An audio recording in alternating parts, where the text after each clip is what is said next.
Welcome, fellow travelers.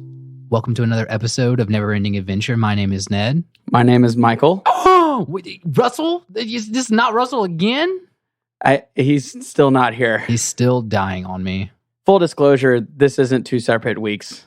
Yeah, this is the same day. But Russell's out. We need to go ahead and get, season 1 freaking finale, dude. That's my first notice, season finale. I'm honored to be here. I know, this is crazy. Well, I mean, you've been here full circle since the beginning. You've been behind the board every single episode. For y'all who don't know out there, Michael is our mix engineer, and he's kicking ass over here. It is quite the honor. I'm more than happy to do it. This is always so much fun listening to you guys talk about the show, and it's going to be really fun, and I had no idea how intimidating it was to actually be on this side of it. It's weird. It's weird when it's happening real time, and it's like, oh man, I have to like make words in mouth time happen, you know? Yeah, because, it's crunch time. It's crunch time, dude. Well, you obviously, I remember when we started this podcast, you were like, I'm getting into the show, and you freaking binged a lot of it, like up front. So like, what's your relationship with Adventure Time up until this point, besides listening to us talk way too much about it? I'm going to try to avoid talking about Rick and Morty as much as possible. So that means I'm going to talk about it a fair amount. Instead of a lot. I need it. I didn't have any references from this episode. This episode is the season finale, Gut Grinder. And man, just weird episode to wrap things up on, man. That was my first initial impression, was the title. I was like, what could Gut Grinder mean in Adventure Time world? Yeah. Because there is no expecting anything in this show. You just will not, it won't happen. You can't call anything. It's all random and beautiful and completely off the wall. That's why it's such a great show. Like you asked, my impressions of binging the show were just sporadic, fast, made for kids like us with ADHD or ADD or whatever. Everybody that owned a Game Boy, I'm convinced is some on the spectrum of ADHD for sure. For sure. And it definitely plays to that, because I've just loved seeing, because I took your word for it, because you are a guy who definitely reads into things appropriately, and you wouldn't give, hype to something that didn't deserve it. I know you for that kind of person. So when you said, no, this show is deeper than just a kid's show, and I never watched it as a kid because I was just, I just passed it. I mean, you're a few years younger than me, but I think that you still even missed somewhat of the Adventure Time, like, peak, like, right when season 1 came out, I'm sure was kind of marketed to, like, more of an under 10 age, and I think you were still even older than that, maybe. Yeah, and I just kind of saw it as, like, what's this weird cartoon? I was into cartoons, but I thought it was just like too out there. And, if today Michael could speak to younger Michael, I would just be like, get out of your own way, dude. You're trying to impress the wrong people. This is not about impressing people. No, because there's so much to find here. All of the pop culture stuff, all of the references that belong in the bigger picture. It's huge. All the lessons have been beautiful. It's not just small, like, oh, you need to be nice to people. No, it's like, really drop your own ego, do what's right for the sake of doing what's right, not because you need to do it for anybody else. Yeah. I love that we open with not a violin, a viola. A viola, specifically. And Finn cannot play it. Yeah. Do you see the error, though? I don't blame him for not being able to play it, because it only has 2 strings on it. Oh, my word. See, that's what I love about this show. Those details. I should have noticed that. Yeah, it's like Jake's viola, and I went back and watched it again. I was trying to watch him when he's like, I'm tuning my viola, and I was like, is he only actually hitting 2 strings or not? I didn't know if they were going to like keep that, like, is he only playing a viola with 2 strings on it and says he can play a whole viola? I was curious about that too, because Jake says he can tune it, but we don't actually see him play it. We just kind of see him start it, and he gets mad at Finn that he can't play it. But I mean, put your money where your mouth is, Jake. Yeah, I mean, it always comes up. It's always around. Shelby's always around. Shelby's the worm that lives in Jake's viola, and Shelby's always around. That's right. So, but the funny thing is, yeah, you're right. Like, there's not many episodes where it's referenced, and when it is, it's like little like jigs. It's nothing operatical. Operatic. Operational. I have no idea. But yeah, so you like that it's just opened up and it's just like the viola in the forest. Yeah, where is this going to go? We have no idea. And how's the viola going to come back into play? And it does. It does. Oh, it does. Oh, it does. So yeah, I mean, it's interesting. It's kind of how we entered into the Donnie episode. They're just kind of adventuring out in the woods.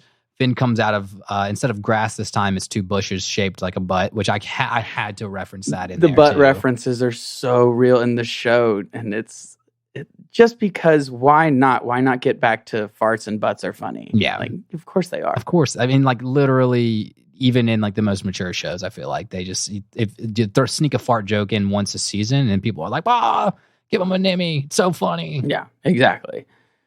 Back to your roots. So we get to the point of the gut grinder pretty quick, as do we in most episodes. 11 minutes to get to it. Yeah. He eats gold. Yeah, and that's, well, dude, more than anything, all these little kingdoms have gold. And the gold is like a really important part of each of these kingdoms' society because they're like traumatized by getting their gold stolen. I was like, this kind of like sucks. Or I don't know. I just didn't hit. I was like, why did these soft people obsess around dancing around their gold? It's so, I don't know, not narcissistic in some way. Like, the villagers have, in what I've seen and something I have picked up on, is the villagers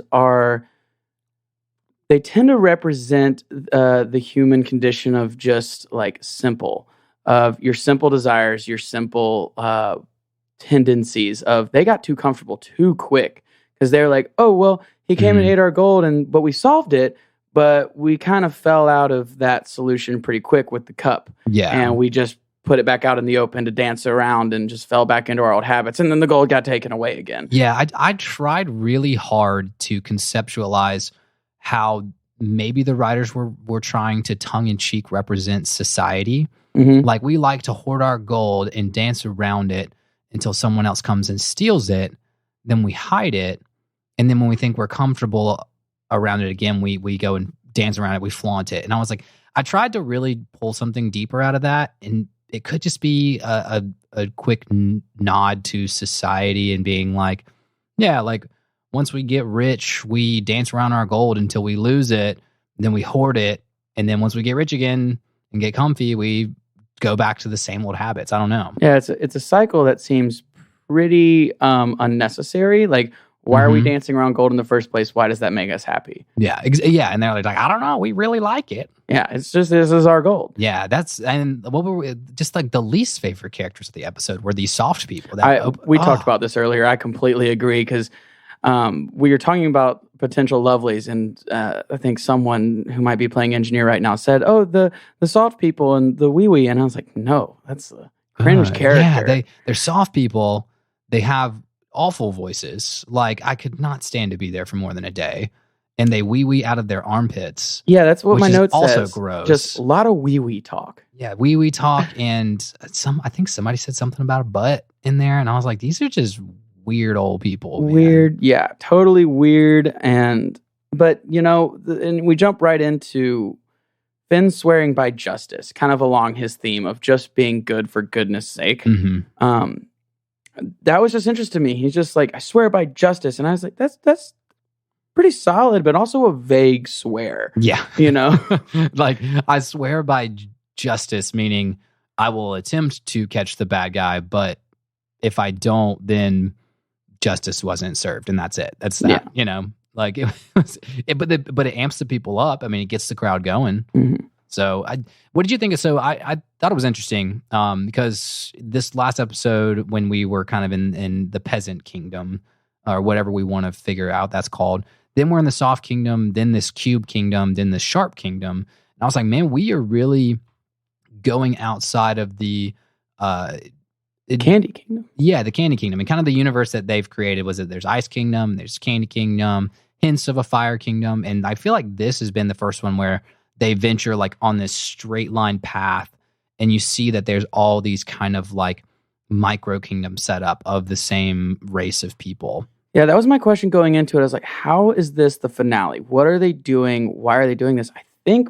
really the only answer to that is they're setting up to show you that this adventure is not done or limited, and it is only just beginning. You haven't seen anything yet, Jack. Like, we're just getting started here with this show. Like show how many characters we can create. We can just literally have them go in a straight line, and it's just forever. It's just like continuous kingdoms. It's beautiful to me. They didn't wrap anything with this episode and this season. They're just like, oh no, this was basically another episode, but like you can see how much bigger it really is. Well, I saw an interesting note. I wanted to see if you picked up on this in the episode. Is that when it finishes up and they just like, they catch Sharon, she was the gut grinder, they get the gold back, they put her in prison. Then it shows the title card again. It's kind of this epic title card, and then the sword flies in and it kind of breaks, and it like the Adventure Time letters like fall down, and I was like, is this some of the writers like nod to, we don't know if we're gonna get picked up for a second season, and like, was this a total bust? I don't know. I tried to dig into it to see if there was actual notes on it, but I wanted to see if you noticed that. And that's what I was gonna say, man, like I didn't notice that, and those are the kind of things you really need to watch for. Every single stroke of the pen matters in this show. Oh, yeah. It really does. And that's the great part about it, is you can watch it 100 times and 1,000 times and still pick up on new things. What I appreciate about that is, if that was the case, they didn't give up anything on their storyline. They just kept straight forward. They didn't tie up anything. They didn't prepare to be canceled like you see so many shows do. They just said, no, this is our canon, and we're just going to keep going with what we believe in. They didn't sacrifice any of their creative integrity with the last episode of this season. Yeah, I did. I noticed it was, so this one was storyboarded and written by, excuse me, Bert Youn and Akko Kastura. And I was like, I know we've just kind of started looking into noticing the storyboard writers, but I was like, it wasn't Adam Muto, it wasn't Pendleton Ward. So I think that this kind of nods to this one not being one of our favorites. It's like Adam Muto like eventually becomes one of the executive producers of the show, and Pendleton Ward's the creator. And it's like, man, it kind of showed that it didn't have this, like, we weren't really pumped about them being heroes in this episode, No, totally great point. It didn't feel exactly as epic as certain episodes were. Like, it wasn't shallow, but more shallow than other episodes. Here's an antagonist. Go find the antagonist. Yes. And that was it. So, yeah. We can give Russell a quick shout for a note that he sent to us to talk about. Just, I loved how he said when that Jake succumbs to his puppy instincts and blacks out. Like, that's a good note. And I said something like that in my own note. It's like, Jake isn't sure if he is the gut grinder. Maybe I'm getting ahead of myself, but just a thought. You're not getting ahead of yourself. I've got some notes on this. It's probably come up after our advertisement break later.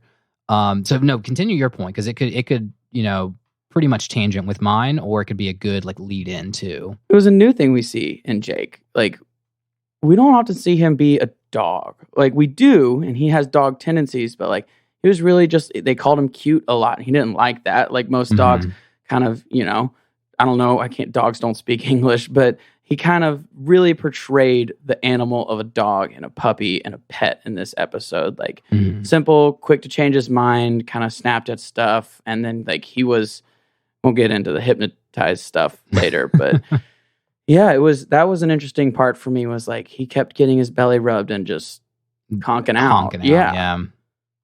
I don't know. It was, I focused less on the dog part. I noted that in this episode that, like, yeah, he is being very dog-ish, but I don't think that that's what turns him into the gut grinder. And I'm gonna bring that up a little bit later. I'm gonna save that. I'm gonna let you just simmer on that one for a little bit. Good. Yeah, I will. I wanted to ask you, because of these kingdoms, just a fun question. In terms of, like, if you had to go live in any of these kingdoms, what would they be? Because they're definitely the least exciting ones we've seen so far. It's a horrible question. Each one I was like, nope, these are annoying. This is weird and spiky. Like, no. Like, that was the order of the kingdoms for me in my head. Man, you're going to make me say the soft kingdom? Really? Oh, no, really? I guess. Like maybe the second one. What were those people? Can we talk about that? Yeah, what was that? I tried to I looked into it. They're just called like the Cube people. And I thought that they have this little like floating like cube above their head, which reminds me of a future episode when we bring in Cubert and the futuristic people. Spoiler drop. And I was like, is this some sort of nod to these future people that Cubert's a part of? But then I was like, no, because they kind of look like BMO and they kind of look, and then they just are called just the Cube people. And I was like, regardless, I still think that would be a cooler kingdom just for the aesthetics, you know? I guess I see what you mean. It just felt cold there. Yeah, I guess it would be better than being sharp and then living in a desert. No, that's not going to happen. Yeah, I was like, no way. And then I guess with Soft Kingdom, I guess could be really comfortable. And they had like a little farmland out front and like little. I was like, maybe that is like a more comfy place. They would probably drive me insane. Shows where my priorities lie, though. Well, shoot, man. I think we need to take a quick breather and before we get into some deep stuff. Sounds good. This episode is brought to you by Groucho Shoes. Are you a fan of disguises and chuckle-worthy gag gifts? For over 100 years, we have all been distracted by Groucho's nose and stash, so we never stopped to appreciate his shoes. And boy, you'd have to see him to believe him. Pick up some Groucho shoes at your local OO-based Wendy's with the purchase of Groucho gloves. Each shoe is built out of surprisingly cheap materials, unethically sourced from a town near you. And we're back. We're back talking about gut grinding. Yeah, man.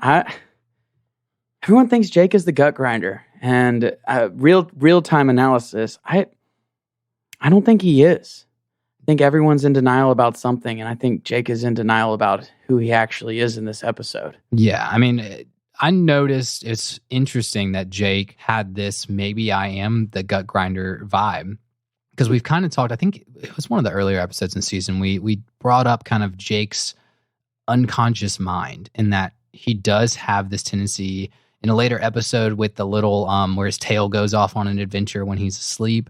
I think Jake's like self-aware that he like can go off and be this like weird other person subconsciously. It's super, and I noticed that this episode that he's pretty scared, but also I noticed as well, just the term gut grinder. I was kind of not sitting right with me either. And I was like, what? Why is this a gut grinder? And then I noticed and I realized that I think Sharon named herself the gut grinder because she knew that when you rubbed Jake's belly and grinded his gut, that he would go crazy. Something like that. Mine just blew your freaking mind. That's the sound of my mind exploding. Because one, I was going to say is I love the Jake's Tale episode. That was one of my favorites. And that's such a good point. What if he is like, what if he knows he's causing mischief when he's asleep? And there's just so much to read into about Jake in this show. And the gut grinder thing, that's awesome. There's so much depth to that about scratching his belly. And also the next thing that stood out to me is everyone called Jake cute. He hated that. Mm-hmm. Jake would rather be called hot than cute, and that has to be some kind of societal reference or pop culture thing. But all that I could think of is, why would he want to be called hot? That's kind of weird. And also, my mom raised me to call pretty girls cute, not hot. So, what's going on with the show right now? What is the...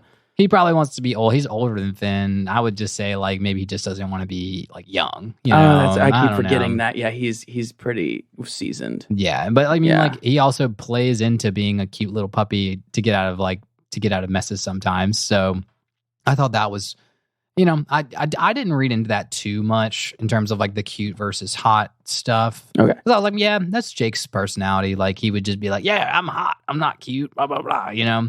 I noticed that it was just interesting too. We've talked about Jake, like, and that he stands way less firm in his morals than Finn. You know, Finn is this like die on my like hill of justice and adventuring and being never righteous. Sleeps. Justice never sleeps. When does Finn sleep? He doesn't, apparently. Keep going though. That's a great point. Yeah, but like the fact that when Jake kind of puts himself in the prison, or gets put in the prison, he goes willingly. Where there's the creepy old man. Oh my gosh, that's horrifying. There's a man eating grubs in the Sharp Kingdom. But he is like, yep, okay, guess I'm evil. Guess I need to like own being the gut grinder. And he kind of goes berserk and goes crazy. And I was like, man, he didn't take more than going to 3 different cities before Jake was like, yep, I'm a monster now. Boom, done. And so I was like, man, that really echoes what we've been saying all season 1, that Finn's this righteous, die on the hill, die a hero. And Jake is a hero, but man, once questioned, he's kind of like, I guess I'm the bad guy now, He was like intoxicated when you rubbed his belly, so there's maybe something to read into there. Like, he doesn't know what he does all the time, and that's just a part of Jake and a part of his journey. He really is not in himself sometimes. He's not in himself. He's malleable to the situations around him. Absolutely. But like morally malleable. That's a fun thing to say. But I kind of also, in terms of the hypnotism thing, I know we were thinking about it more in terms of like, dogs rubbing the belly and they get hypnotized. And I tried to look at it in this bigger picture of when people are telling you that you're bad, you somehow still end up becoming bad, So a big thing is that every time he went to one of these villages, they're like, you're the gut grinder, you're evil, get out, we don't like you. That Jake, lo and behold, like buys into it. He doesn't fight it. And I was like, in a bigger, world picture here, it's kind of like if you were just around a lot of negative people all the time and they're like, you're not going to make it, you're not good enough, you picked the wrong career path, you picked the wrong, girlfriend, you drive the wrong car, anything like negative. If that is bolstered over and over and over again, we end up lying to ourselves and like making ourselves believe it. And then that becomes like our truth in the universe we live in, and it sucks. And it really goes to show like, don't listen to the haters out there. That's the lesson here. Good grief. That is such an excellent point. Like, so many people need to hear that and know that they don't have to stay in their situations. You actually, believe it or not, have a choice with who you hang out with and who you surround yourself with. And I know that's difficult if you grow up in a difficult family. But getting to a point where you could even find that one friend who is encouraging and a positive influence in your life can change everything. Every single aspect of how you see yourself in the world. Yeah. Yeah. And it's a huge thing of like how you view, it's not the only thing you can view, obviously, because you don't want to be narcissistic. But you have to have those moments of self-reflection of who am I? Like what are my strengths? What am I fighting for? Like, am I fighting for righteousness and justice? And when the world gets you down, when soft people and sharp people and QB people just try to bring you down and be like, hey, you're evil, you've done bad things, and you're like, I am not. You have to reaffirm yourself, and then surround yourself like people like Finn. Who, that's what I was about to say. When you go off your rocker and you're just like, yeah, okay, cool. Like I'm into drugs now, And have those friends that bring you down the peg and they're like, dude, you know who you are. Like, come back and be Jake. Like, you're not the gut grinder. This is not you, I feel like Jake has had a plethora of different people around him in his life. We've seen glimpses into his past and how far back that goes and how sometimes dark that gets. Finn is just this, it's a boy and a dog vibe for a dog that was not always a good dog. Yeah. And then, spoiler drop. Yeah. Jake used to run with these like bandits back in the day, and they used to like do heists and stuff like that, A problem with me binging the show is I kind of lose a little bit of perspective of when we discover that. It's only like, I think there's like only one specific episode where Jake's like, yeah, I used to run with Tiffany. And we met Tiffany in this season, but we didn't like see Jake's like group of banditos, but he had that dark past too, And another point of it, like, he stays in jail, like, well, and first he does bust out later, and kind of jokingly bringing back to, I was like, Jake can turn into anything. Like, why doesn't he just slip through the bars or do whatever? But he believes that he is bad. Yeah. and he is this. That's just furthering that point there is like, and I just laughed when I saw it. I was like, cartoon jail is impermeable. Like it is the law and you can't get out. You can't get it. Even if you like Jake's a stretchy dog. He could have easily like shrunk down like and like gone right out the bars, just like when Ice King was in the prison and Jake and Finn were in the dungeon, and then we were like, don't you think they could have just like slipped out of those bars? Like what the heck's going on here? I want to bring up a point about Finn real quick. Okay, hit me. Is Finn an ends justify the means kind of guy? Because he sees an old man with a single tooth, one tooth left, and he knows that he can use that one tooth, even if it means taking everything away from that one person to save everyone else. He's going to take that tooth from him and use it to save the day. I like that you bring up that point because I think it's so true. Like, yeah, like I didn't even question that. I was like, yeah, creepy old man in prison, like grab his gold tooth. I didn't ever think about it, that he was like ripping the last bit of value from this creepy grub eating old man in prison to save the day. And I don't think that old man got his tooth back at the end of the day. I doubt it. I don't think so. We never see him come back around. No. Yeah. Good. I don't want him. He's my anti-lovely of the episode. That's for sure. Fair. Well, good lead in. Who is your lovely? Give me some sugar, baby. Oh, man. And I really genuinely tried to have a lovely prepared for this episode. I didn't like anyone outside of the main characters. Like, just... You haven't been on this episode, and so you don't have a repeat gold star lovely. So it could be Jake for you. Could be Finn in this one. Could be. But Jake disappointed me in his own morals. Not disappoint might be a strong word, but he didn't come across as a lovely. Groucho's my lovely. Groucho version of Jake is your lovely. Yes, I love it. That's a great one. I think my lovely had to be Sharon at the end. Okay. I don't know why, but I just thought more, not that she's like a great character, or she was stealing and pillaging these villages, but they're like, it's the king of the Sharp Kingdom's wife, and she's impressively dressed up like a mean version of Jake because she thinks he's hot and stealing all this gold, and she's like, I just like shopping. And I was like, that's amazing. She just literally went and became a criminal just because she likes shopping. So I was like, more of a lovely because they wrote her in well.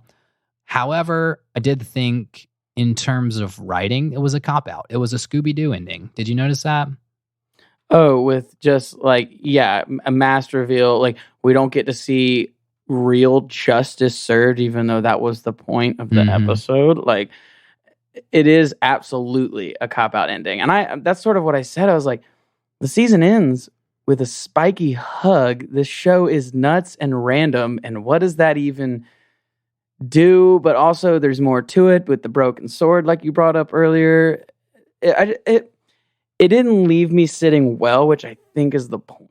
Yeah, they like leave you wanting more, you think? Like leaving you going, oh, what's the next adventure? Like, oh, you got to wait till next season. Yeah. Yeah, and I took a little sneak peek into next season, and we get in there season 2, episode 1, which we will release in a couple of weeks. I think we're going to take a little break for you guys, have like a week or two break, do some recaps. I think we might have another special episode coming up for those avid listeners. We're going to have some specials, but getting into season 2, we go straight into the Nightosphere, which is an awesome episode. Like, oh my gosh, like artistically. And I was like, yeah, I think that they maybe just had like, this one was storyboarded and written and maybe just snuck in because they're like, yeah, we need one more episode, you know? This episode, yeah, because I was thinking like,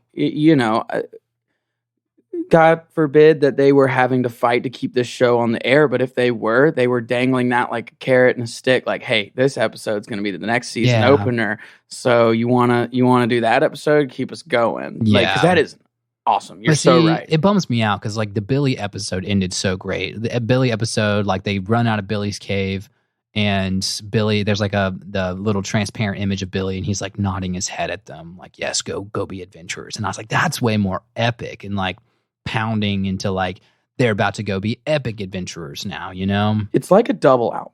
If you look at both of the seasons, like they are each, and we're comparing this to music now because music is our lives, but like if you have like a double album, like Mac Miller's Swimming and then Circles, like that kind of thing.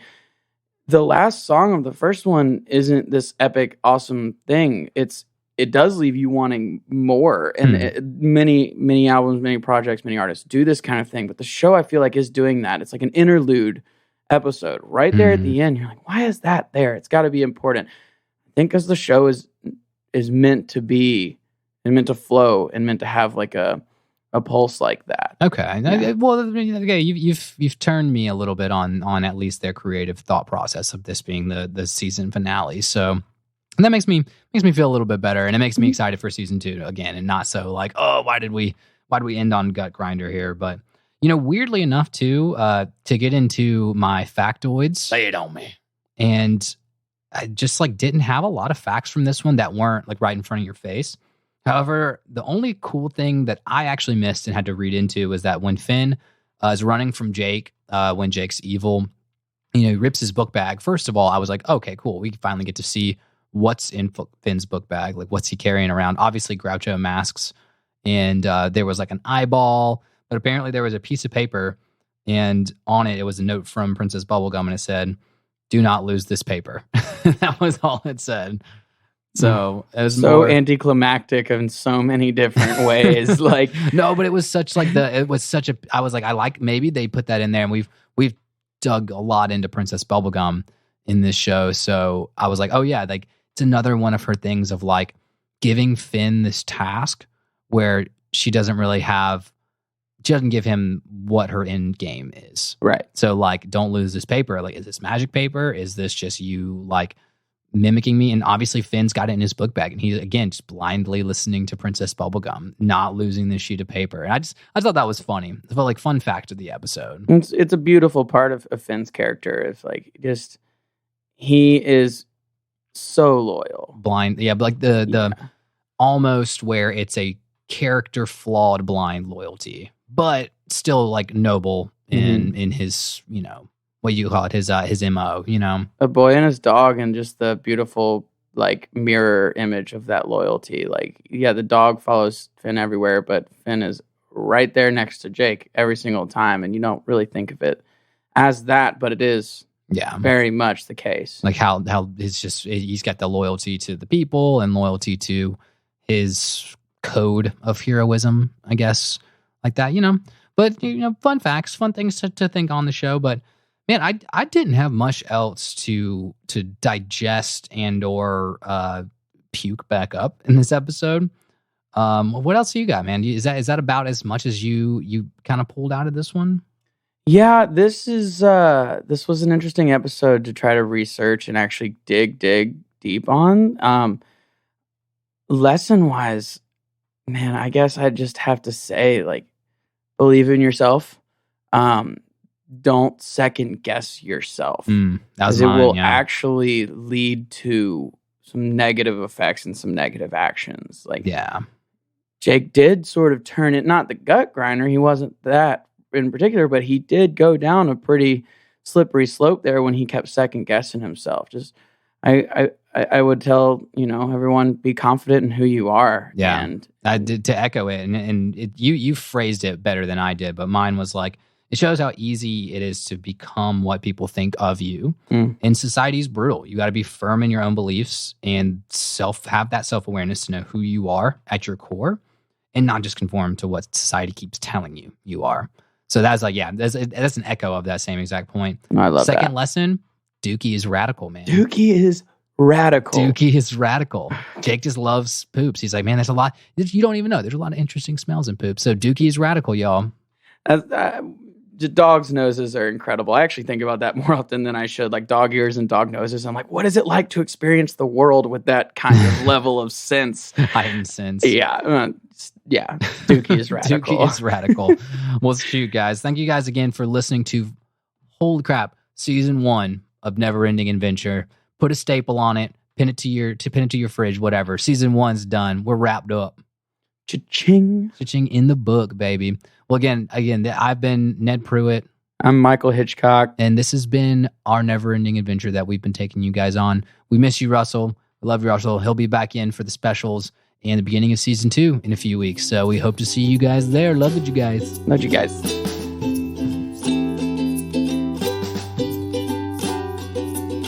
Don't be a Sharon and don't be a Karen, but be caring about each other and go hug your mother, because this has been a never-ending adventure. Never-ending adventure.